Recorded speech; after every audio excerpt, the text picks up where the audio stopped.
All right, let's just jump right in. Welcome to today's Explainer, where we're going to unpack the fascinating and honestly, sometimes super frustrating neurology behind why we just cannot stop thinking about someone, even when we really desperately want to move on. We're going to break down the exact psychological mechanisms happening inside your head when you're stuck on a memory. So, let's get started. Look, we've all been there, right? We've all experienced that universally maddening phenomenon. Tried your You sit down at hardest your to desk, stop you just want to thinking clear your about head and focus on someone? your work, and yet, somehow, your brain always finds its way back to that one blurry silhouette. It's kind of like a thought bubble that just slowly expands, and no matter how many times you try to pop it, that same person just keeps appearing and disappearing in your mind's eye. And it never happens when it's convenient, does it? I mean, it always seems to happen at literally the worst possible times.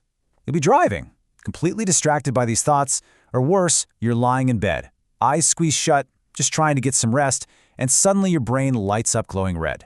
You look over, and the clock shows exactly 2:47 a.m. You're wide awake. But here's the real plot twist. When we're agonizing over someone at 3 in the morning, our first instinct is to blame our feelings. You know? We picture this heavy, glowing, broken heart. But the answer to your sleepless nights isn't a broken heart at all. It's actually the raw, relentless neurology of your brain. As the romantic idea of the heart kind of fades away, what's really lighting up are these bright red neural connections. This is a hardcore biological process, not just a romantic one. Part 1. The Zeigarnik Effect. So psychologists use this term, the Zeigarnik Effect, to explain exactly how our brains handle unfinished business. Just imagine, you're reading this gripping mystery novel. You're flipping through the pages, you're completely invested, and then you get to the very end, and the final page has just been violently torn out. That massive, glowing red question mark in your head? That's exactly how your brain processes someone leaving your life without closure. Your brain absolutely hates unfinished stories. It basically treats this person like a complex puzzle that's just constantly flashing its one missing piece, practically demanding that you solve it. Moving on to Part 2. Building neural habits. Now, think about how your brain fundamentally mistakes everyday routine and familiarity for, well, critical importance. Think about your daily habits. For days, weeks, maybe months, you had daily texts, constant phone notifications, those familiar little chat bubbles. Every single time your phone buzzed, your brain was building a neural pathway. Day by day, those literal pathways in your head got thicker and stronger. And then, suddenly, it all disappears. The silence is absolutely deafening to you, but your brain, it doesn't just stop. It keeps firing those exact same heavy signals out into the void, which is why you feel like your phone is still vibrating even when it totally isn't. Your brain built a habit, and it is still running the program. Number 3. The power of emotion. Every single day, you and I create thousands of mundane memories that just kind of fade to black. What you ate for lunch, some random car that passed you on the street, they just disappear. But when a memory is charged with a heavy emotion, your brain highlights it. Out of this massive sea of gray everyday memories, the emotional ones turn bright, glowing red. They literally cement themselves into your neural architecture. Your brain flags these highly emotional moments as absolutely critical for your survival and learning, which frustratingly is exactly why they're the hardest ones to erase. Part 4. Craving the unavailable.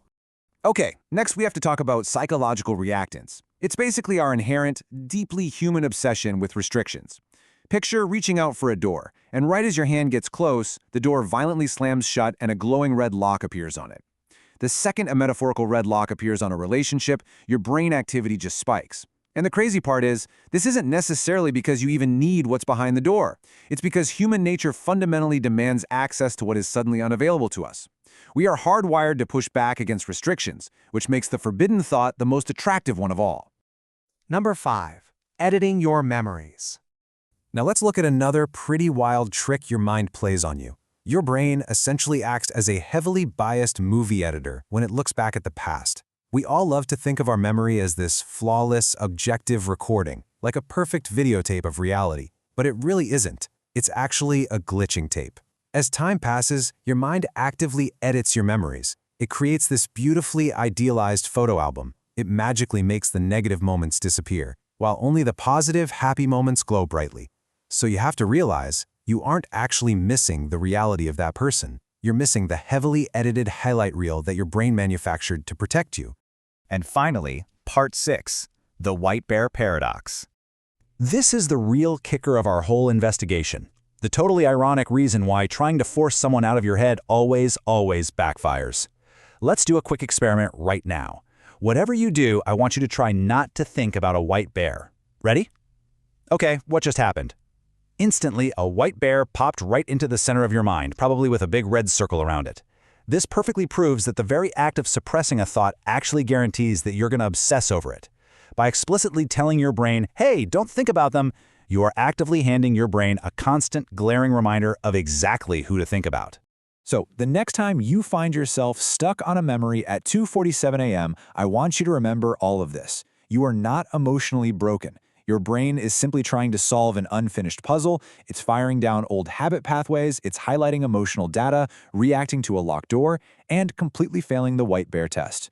But all of this leaves us with one final, incredibly fascinating question to ask ourselves. Is your mind glitching and working against you, or is it actually doing exactly what it was brilliantly programmed to do?